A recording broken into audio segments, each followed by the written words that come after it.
వెదురుపాక విజయదుర్గ పీఠంలో శ్రీదేవి భూదేవి సమేత విజయ వెంకటేశ్వర స్వామి శాంతి కళ్యాణాన్ని అంగరంగ వైభవంగా నిర్వహించారు. దసరా నవరాత్రులు ముగిసిన తర్వాత శాంతి కళ్యాణం నిర్వహించడం ఆనవాయితీగా వస్తుంది. తిరుపతికి చెందిన వేద పండితులు స్వామి అమ్మవార్ల కళ్యాణాన్ని శాస్త్రోక్తంగా నిర్వహించారు.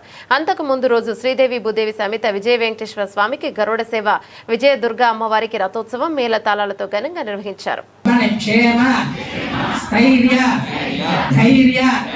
वीर्य विजय अभय आयु आरोग्य ऐश्वर्य धनगणक वस्तुवाहन अधिकार श्री श्रीनिवास स्वामी कल्याण महोत्सव श्री आचार्य मुखेन श्री गुरुदेव सहित